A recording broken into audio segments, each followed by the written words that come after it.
Welcome back, guys. This is a compilation of Skinwalker stories. Here are 9 of the scariest Skinwalker stories that can be found on Reddit. They are extremely scary, so buckle up and get ready. Also, if you think Skinwalkers are real, go ahead and subscribe. And if you have encountered any, make sure you comment below. And send your stories to me on my email. I hope you enjoy. I just bought a home on the Ohio-Michigan border. It is in the middle of the woods. I only own about 5 acres, but it is surrounded by over 600 acres of woodland. There is only one other house nearby. I've noticed a few strange things and had a few strange things happen recently. I will explain in detail.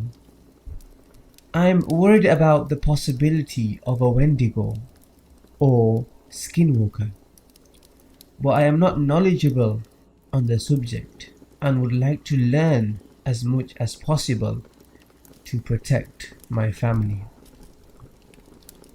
The red flags. An older single woman sold us the home. Her daughter and son-in-law were helping her sell it by the owner. Many times the daughter mentioned about how her mother was paranoid living there. She had lived there for over 20 years, but now never leaves the home, even though she is in good health. She said she would never answer the door whenever someone knocked, and there are cameras outside. There is also a flashlight in every room. They accepted our offer of about $60,000 under asking price. We loved the property and told them that, but couldn't afford what they were asking. They met us where we could afford it. During the home inspection, the inspector tried opening a window and it was stuck shut. He went to try another and the homeowner stated, "None of the windows open. They haven't in years." I didn't think anything of it and just assumed they were old and broken. The home was built in 1985 and had original windows. The inspector also found some issues with the exterior of the house. There appeared to be a lack of maintenance outside. Once again, the family stated that the homeowner just didn't like to be outside anymore and spent all her time inside. I met with the homeowner at her house again so I could gather some measurements. While I was there, she showed me how a few things in the home work. She made it a point to show me a light on a pole outside. She said, "If that light ever goes out, replace it immediately. It is way too dark out there without it." She has also stated that at night we will hear coyotes right up against the house, as they like to gather by a bush near the front porch in the winter. A co-worker of mine has lived in the woods 2 counties over for years. He just went through a rough divorce and was forced to sell his house. He just gifted me an axis deer skull with antlers. He said it was gifted to him when he bought his property and he kept it by his front door. He now wants me to have it and suggested I hang it up outside. I'm a hunter and I thought it was cool and never thought more of it until now. My fiancée and I have both been having nightmares, not about a Wendigo, but my nightmare is about my newborn son getting possessed by something. I've had the dream a few times. My fiancée won't tell me about her dream. We haven't taken possession yet, but we will on November the 6th. I'm concerned something is going on with the property. I want to know if you all think I have anything to worry about. If you think I do, what can I do? Update from Help, I bought a home with property and something isn't right. We have been living at the new house for 13 days now. We have taken some of your recommendations of cleansing the home to get any bad vibes out. And things have been great. But there's a creepy pattern happening. For the third time, I just found bones just outside our door. This time, it was what appears to be a deer femur head. This was found outside of the door that leads to the back deck. A few nights ago, there was a pile of smaller bones by the door leading to the front porch. And one of the first few nights we moved in, there was a long bone by the rear door, right by where I just found the femur head. I didn't think anything of it the first two times, assuming the long bone was left out there by the previous owner, and I chalked up the pile of bones to an animal. But it's weird that it's happened 3 times now, and each time by a door. Is this something to be worried about? The only other strange things happening are I cannot get the motion lights to work outside. They were already installed. I changed the bulbs twice now in them, and they worked when I went inside. Next night, they did not. So far, I'm just chalking this up to bad wiring. A few times we have heard a very strange sound outside coming from the woods. I'm an avid hunter and do a lot of camping and have never heard it before. It sounds like a loud propeller chopping through the woods. Possibly sounds elevated off the ground, but it's hard to tell. After it passes though, the woods go crazy. It wakes everything up. We see deers running around after, can hear coyotes howl. It takes a few minutes for everything to settle back down. Do either of these things sound like I'm dealing with something out of my league? I'm sorry for the dumb questions and stories, but there's just something about this property that makes me worried. Thank you. When I was about 10, my family wanted to drive cross-country through the Southwest, visiting places throughout Arizona, New Mexico, and Texas. We stopped for a night at a cheap cabin. I don't remember the exact location, but I remember it being somewhere between Alamogordo and Roswell. The area around it was very densely wooded, and it was about 20 minutes from a small gas station where we got food for the night. It was a 2-bedroom cabin with a living room, and my parents took the big room. My younger sister got the other bedroom, and I was on a pull-out couch. The couch was placed directly next to a large window, looking out at a creek leading into the woods. The day went by, and everyone went to sleep. I woke up around 2 in the morning to a knocking on the window. I was facing away from it and was too scared to turn around. It wasn't a random knocking either. It was rhythmic, like a waltz with long pauses. 1, 2, 3, 1, 2, 3, 1, 2, 3.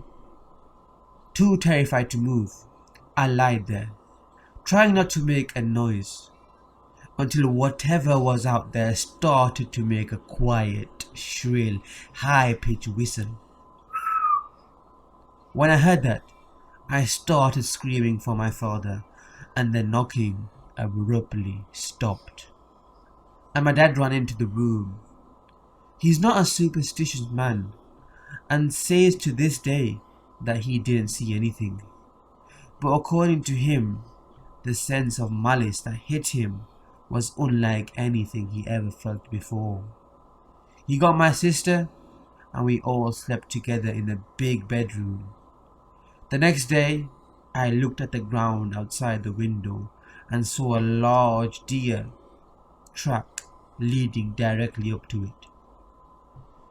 We have done similar trips until I moved out, but my dad refused to go back to that area. I saw some videos about skinwalkers on TikTok, so I started watching videos about them on YouTube, and there was a whole podcast where this guy just read stories about them from Reddit and other stories that people submitted. Well, our ward at church purchased a piece of land way back in the day. It's seriously just wooded area with a little bit of swamp. Anyways, we would always go there for campouts and scouts, and at night, when it was pitch black, we would all play manhunt. Well, one time, we all got down to one person whose name was David. Growing up, he was super fast, and he would hide really good so nobody could ever find him. He would always end up being the last person. Well, one time it was down to David, and we had split up and gone way deep into the forest towards the swamp because it seemed like it was impossible to find him. We thought he might have gone a little bit further than we usually go.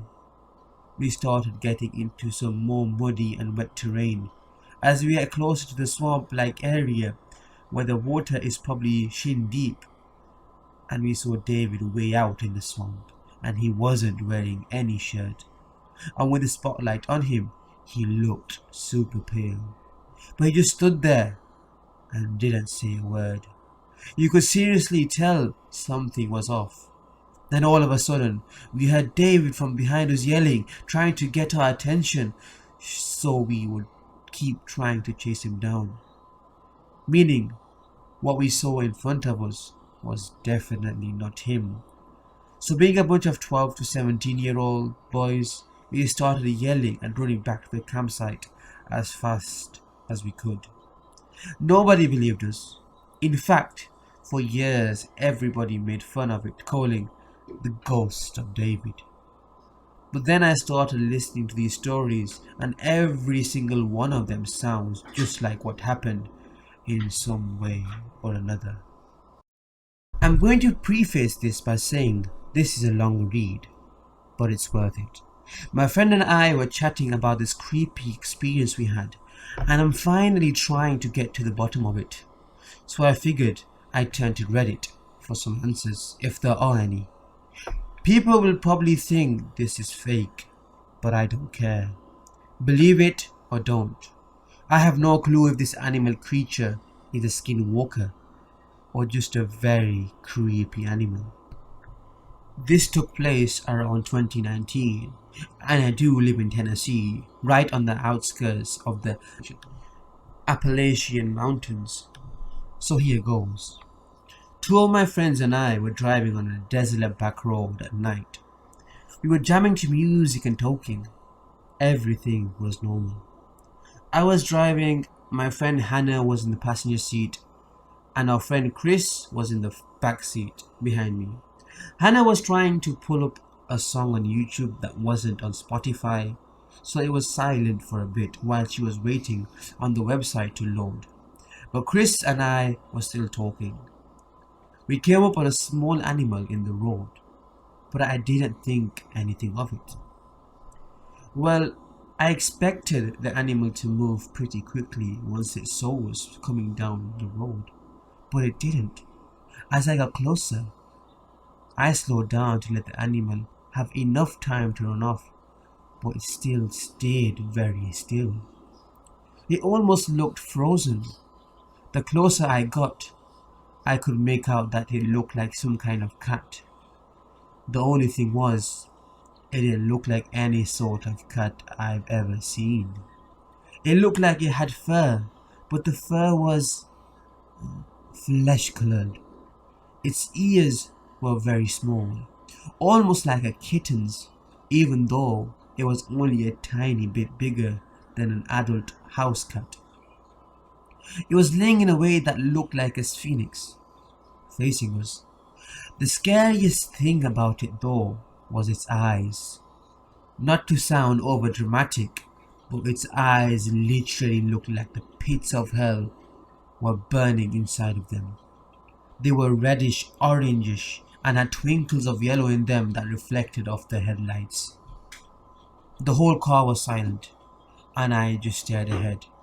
This cat scared the living daylights out of me, and it still wasn't moving. I felt a huge pit in my stomach and began having intense anxiety. It was almost like I was frozen, but I was not about to stop to figure out what this cat was. At this point, I had to steer around a bit to pass it without hitting it. I was probably 3 inches away from touching this thing, and as I slowly crept by it, I watched it through the window the entire time. It did not flinch, and the eyes still had that same glow even without my headlights directly on it. After we passed it, about 5 seconds later, Chris yells, "What the heck was that?"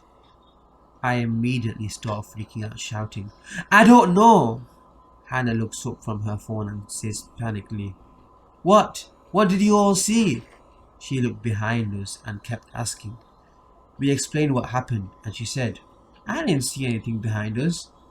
Chris and I looked back, and sure enough, it was gone. We drove up the road to a church and turned around in the parking lot. We wanted to get back to Hannah's as soon as possible. When we got back, we rushed in and told her mum what we saw, but we didn't mention that it looked like a cat. We described it as a small animal.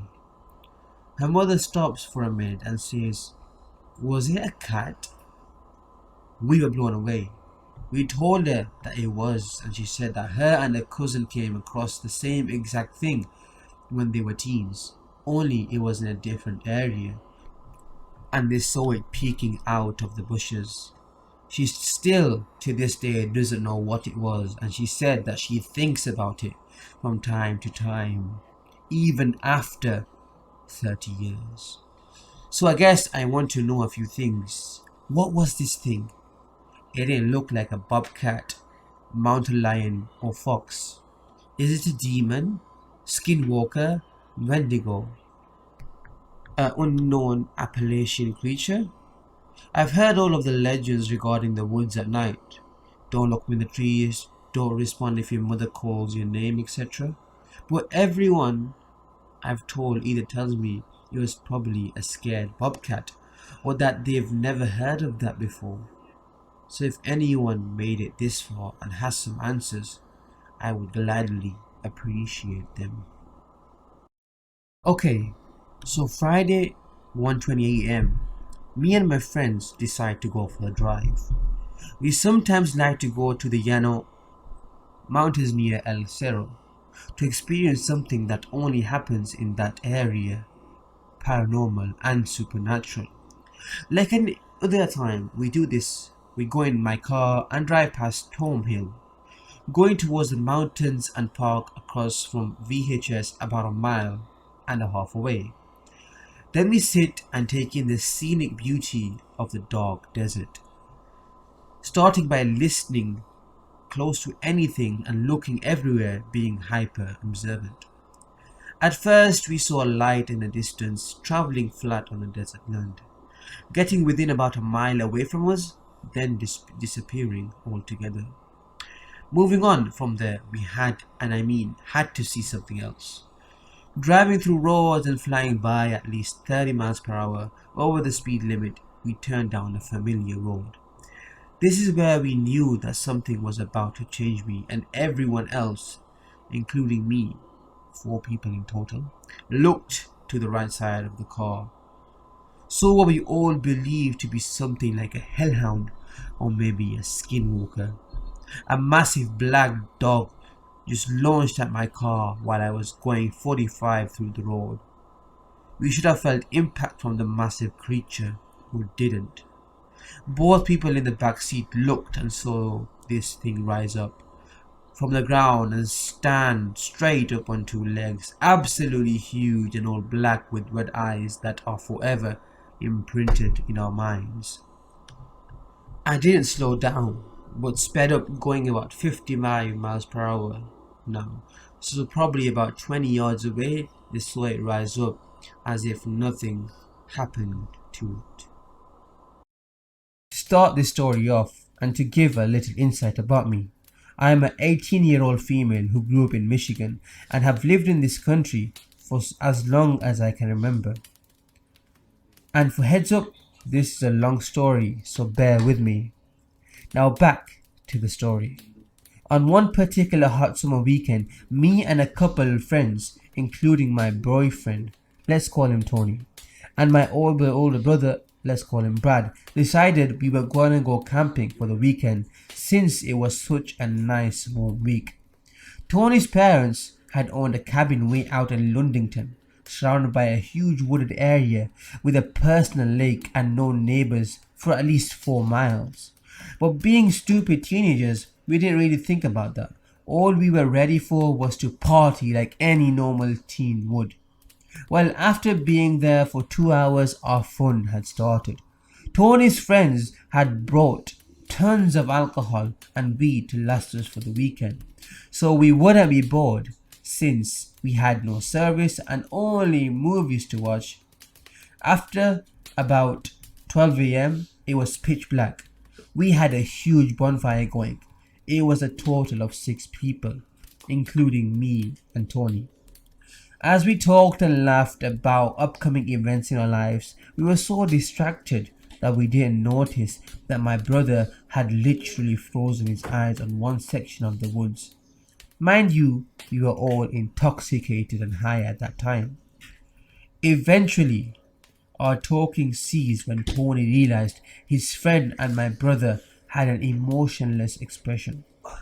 "Hey dude, you alright?" he asked Brad. Silence. Brad didn't reply or even make any movements that would indicate he heard him. After that, I started to get scared as well. As the other 2 girls there, it took a lot for my brother to act that way.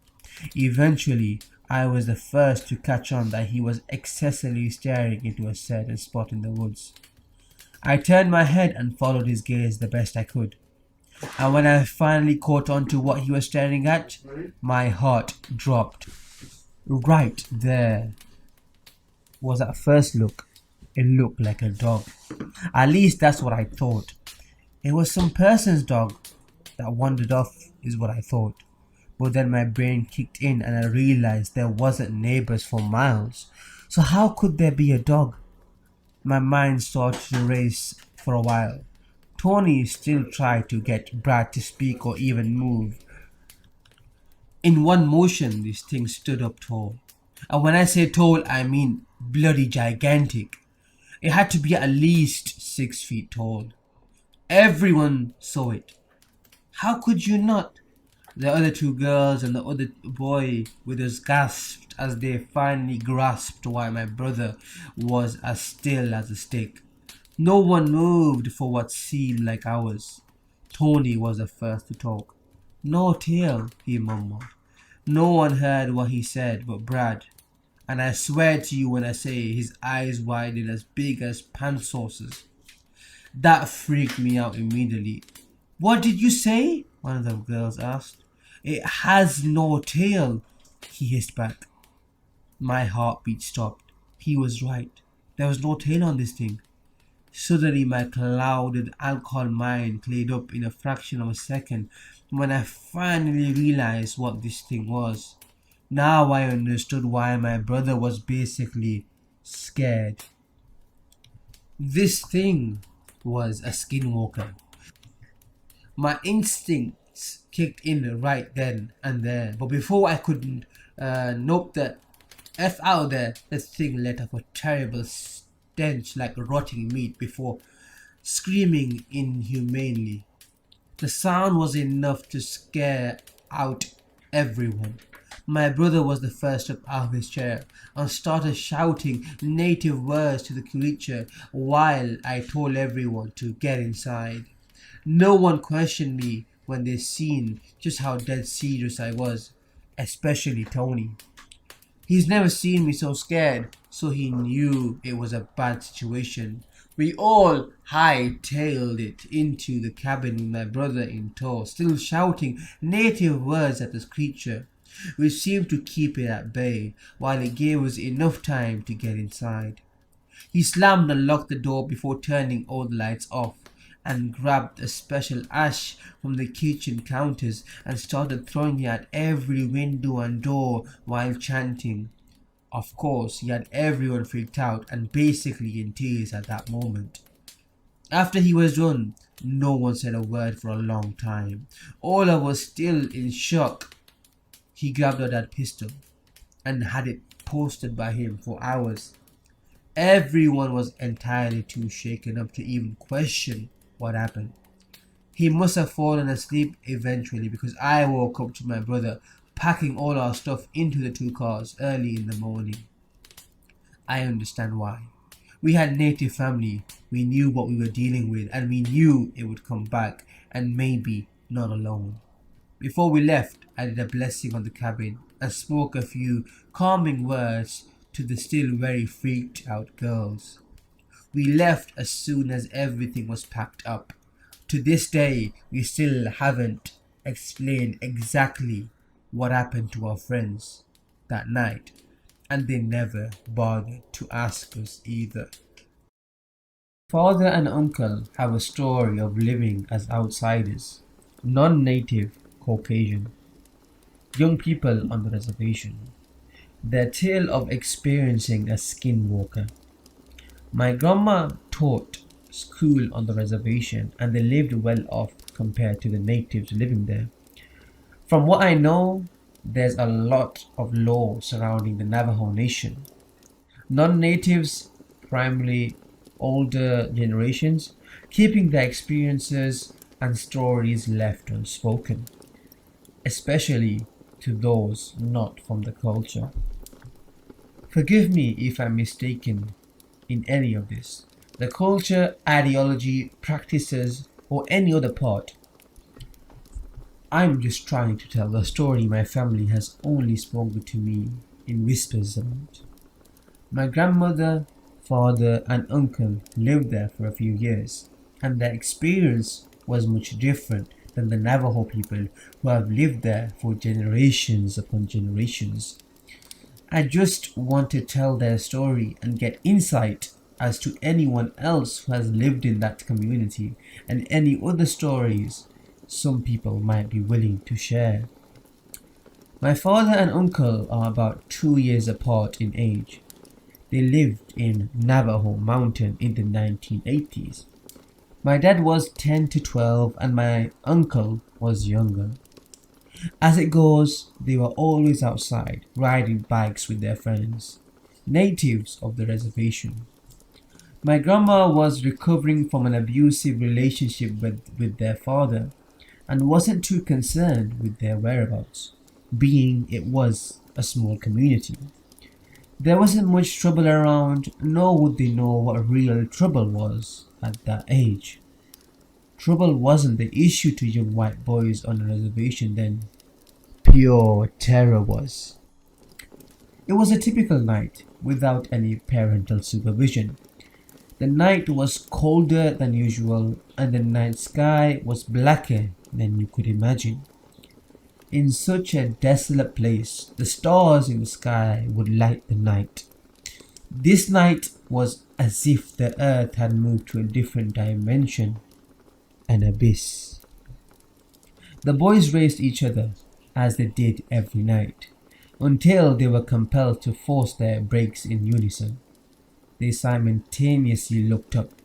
Each boy's face melted from carefree, innocent, and adolescent to unadulterated horror. The boys stood motionless, grasping their bikes with every nerve, muscle, and strength in their body on the dirt road. To the right of them was a mesa, one they rode by every day. The mesa that paralleled from my family's home, the mesa that they could see through my father and uncle's bedroom every night. The mesa would become fear and nightmares to them from this night forward. At the top of the mesa was a roaring fire, taller than any bonfire that someone could assemble, bigger than a group of people could assemble. It raged and was unbelievable. It was almost as tall as the mesa itself. More unbelievable was a pitch black figure seen cavorting around the bonfire. The native boys, with my father and uncle, informed them that this was not a typical Navajo dancer or ritual. Pits began to form in their stomachs. Friends of my father and uncle turned back around without a word and bolted back to their homes. My father and uncle threw their bags to the ground and ran across the unpaved road into their home. The two came back in a panic, relaying what they'd seen to my grandmother, but she was unconcerned. A legend of the natives, she told them, and shooed them away. They laid awake all night in their shared room, not saying a word to one another. They forced their curtains as close as possible, too scared to look out the window and see what they shouldn't have to begin with. Neither could shake the image burned into their memory, but the sun managed to rise and peek through into their room. A sense of release washed over them as the darkness had faded. The boys left their beds and travelled to the kitchen to try a second time to tell my grandmother what they saw that night. They tried to get a handle on what they saw, but it was as if they couldn't explain it. Again, my grandmother brushed them off with a coffee and newspaper more important than their story. She told them to climb the mesa and investigate. The boys wrangled the friends who shared the experience with the night prior as they passed on their bikes. The friends stayed on the dirt road, looking up at the mesa as my father and uncle climbed up to see any evidence of the hell-burning fire they witnessed together. The mesa wasn't much taller than an average one-story house, so the brothers took less than 2 minutes to climb to the top where the nightmare took place. When they got to the top, they were hysterical and also relieved. There was no indication a bonfire of that enormity or even a fire at all had taken place on the mesa they had clearly seen the night earlier. They climbed down and told the message to their friends who had also been a part of the shocking scene. Their native friends looked at them in shock, but neither said a word to them. They immediately turned their backs around and proceeded home. It was never talked about again, despite my father and brother asking about it. My grandmother and everyone else in the community refused to talk about it again. My father is a skeptic. He does not believe in anything paranormal, aliens, ghosts, mermaids, you name it. But whenever I ask about the skinwalker he saw, he turns pale and white. He gets quiet, jumpy and curt. I had to plead to get the full story out of him, and I could see goosebumps and every hair standing up on his arm when he shared his experience. My grandma took me to Navajo Mountain in 2019 to show me her history and to see how Navajo natives still live on this reservation today. According to her, not much has changed since living there in the 80s. I hiked and explored what I could of the reservation, as to not invade or violate any of the Navajo reservation and its beauty. However, I did feel a change in mood when I visited. My existence felt heavy, as if I wasn't supposed to be there, or if I was invading on territory that wasn't meant for me. Not caused by any of the community there, but just by my presence being on the land. I will never forget my experience visiting and all that I learned about reservation life. My intention is to hear any other stories from Navajo Mountain residents or talk with some people with similar stories in the Navajo reservation.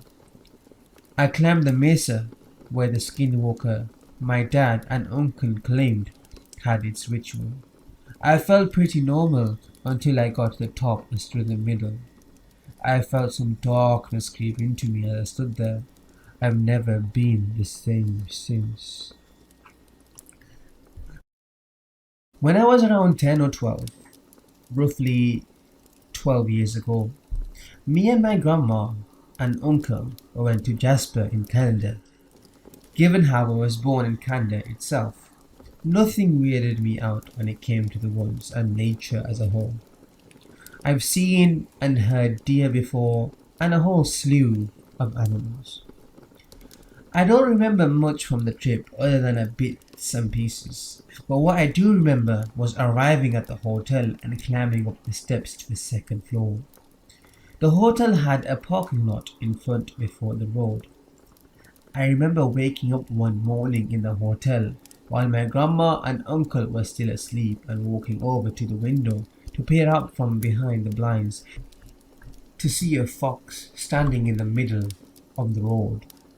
It looked like it had been run over given how oddly it was shaped.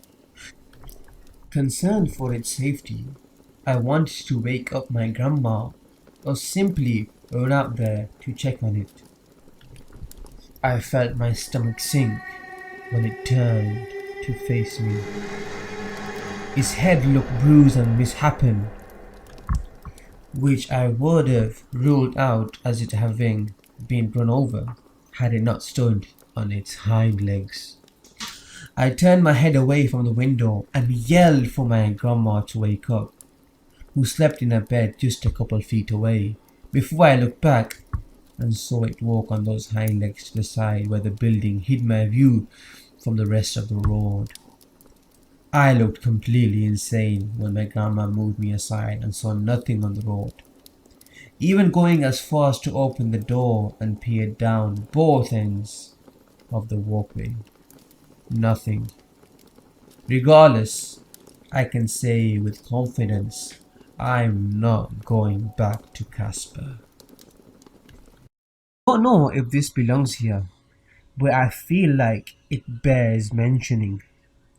I, 25 at the time, female, experienced what I can only imagine is an otherworldly occurrence when I first moved to the Sierra Nevadas about 4 years ago. I had been living in South Lake Tahoe, CA, for years and spent a decent amount of time outdoors, hiking, camping, and just generally enjoying the beautiful place I was lucky enough to call home. Now, I don't scare easy. I'm used to being by myself, and I carry weapons with me everywhere I go. Being a 5'2" and 110-pound female, I go out of my way to be sure I can protect myself. There were many people in the outdoor community who told me to be careful on trails and in the forest. I usually do these things alone, save for my trustworthy, though somewhat cowardly dog. But I never felt as uncomfortable, confused, and downright afraid as I did in my own apartment one night when I finally relocated away from Tahoe to the city of Reno, Nevada. I had moved to Reno to get away from the isolation of living in Lake Tahoe, and though it is only about 60 miles away, it felt like a different world. Now, the city itself isn't huge, and I was living in the north end of town, which is surrounded by high desert foothills and is somewhat sparsely populated compared to the more urban city center. But I never felt as if I was out in the boonies or anything of the sort. I lived alone with my pup, and we liked our little apartment. So to set the scene here, it was early fall. The sun was beginning to set at a much earlier time of day, which was exemplified by the fact that the city sits in a valley, so sunset seems to approach much faster than in other places in northern Nevada.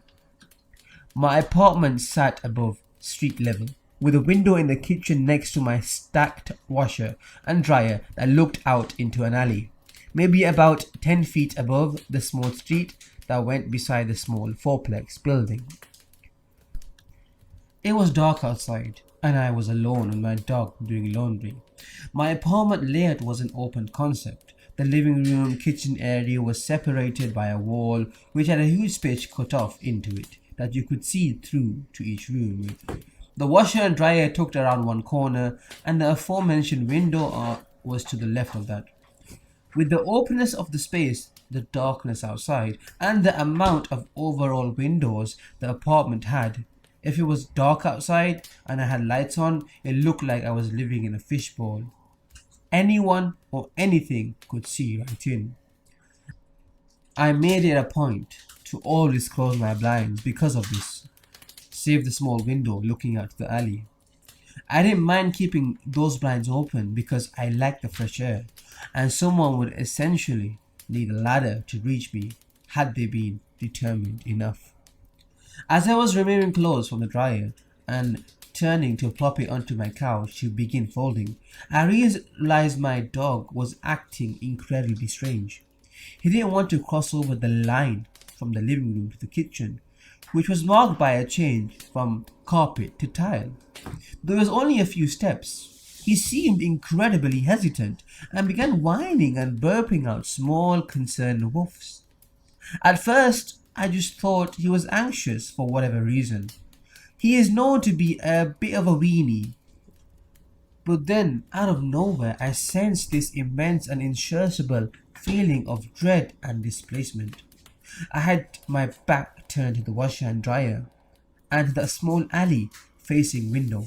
My dog sat facing me, almost looking past me, and his clear anxiety and frustration began to build as I was asking him what was wrong. He began barking, a full alarm bark at this point, and as soon as he did, the sense that someone or something was observing me took me over and caused my blood to run cold. My logical response was, someone must be watching me through that window, the only window that has open blinds, the only window anyone could possibly see me through. So in one fell swoop, I reached for the overhead drawstring for the light and turned it off and faced the window to confront whoever or whatever was intruding on my life.